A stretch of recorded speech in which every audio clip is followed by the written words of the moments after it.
It was winter 2012, and I was 19 at the time. I was working at a petrol station in an average-sized town in England.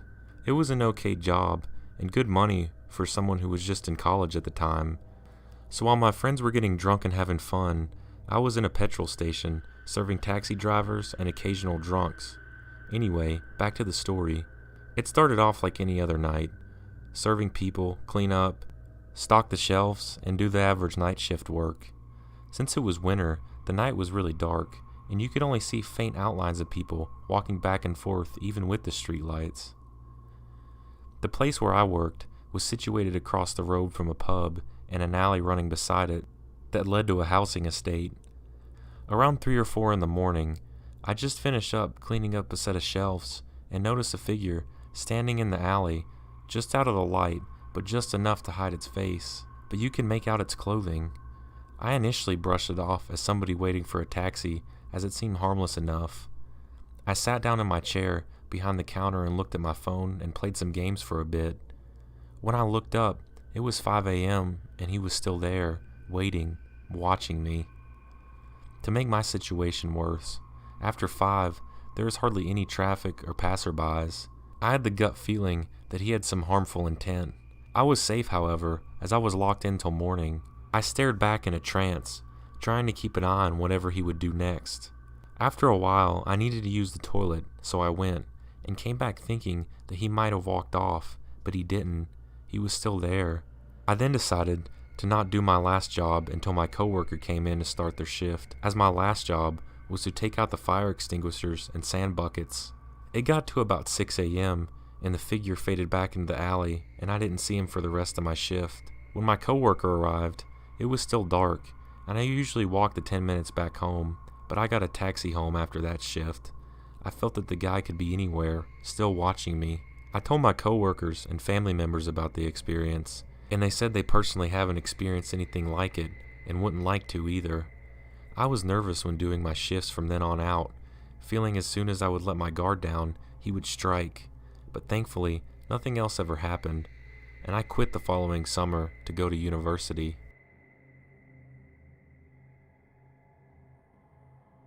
This happened to me about a week ago. I live in a small town comprised of farmers, oil workers, and natives.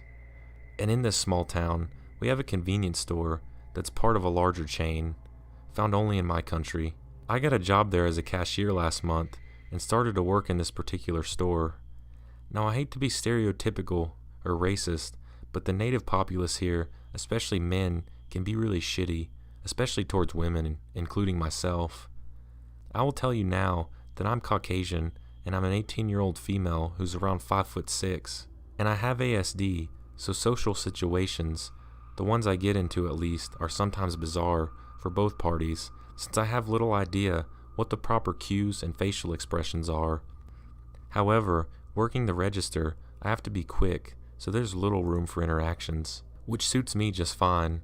Now I'll also note that I'm a little chubby, and our uniforms have me dressed modestly, so in no way was I asking for any sort of attention. I started with 3 native guys who would come in, wanting to buy booze and lottery tickets and cigarettes. Since I'm of legal age in my country, I'm allowed to serve them, and I often do, with a quick check of their driver's license for ID. That's how I know their names.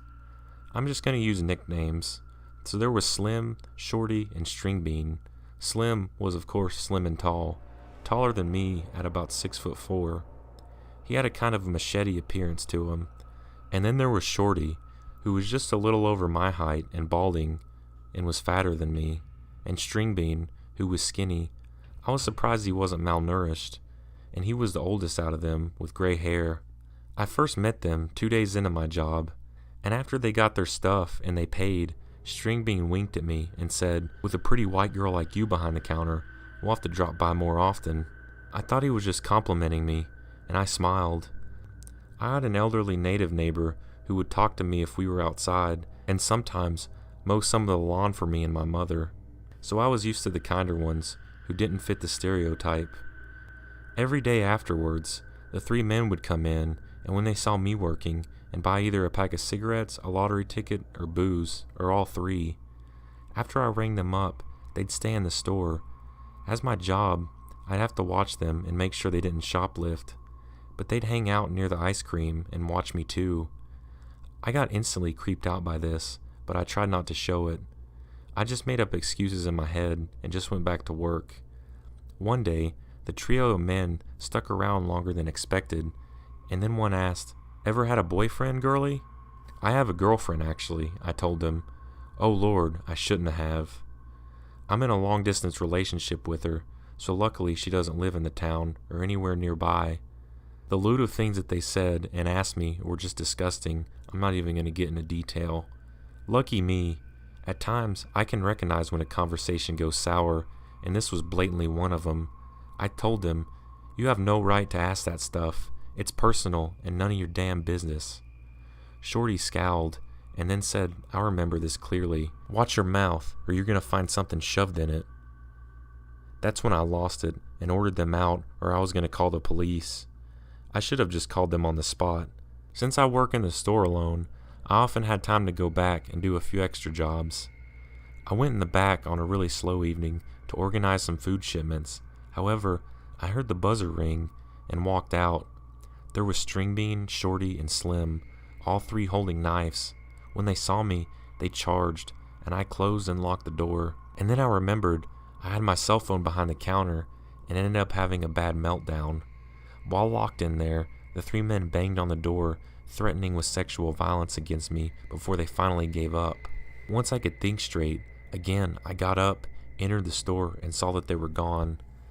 I called the police, and they came and took my statement, reviewed the footage, and luckily caught the three men. I gave their names too, and within an hour, they caught the three and charged them. They're currently awaiting trial, and I no longer work shifts alone unless it's in the afternoon. I'm glad that these creeps were caught, and justice was served instantly, because seriously, the way that they were talking that night, I probably would have been found dead, and I'm thankful that I got lucky and didn't get hurt.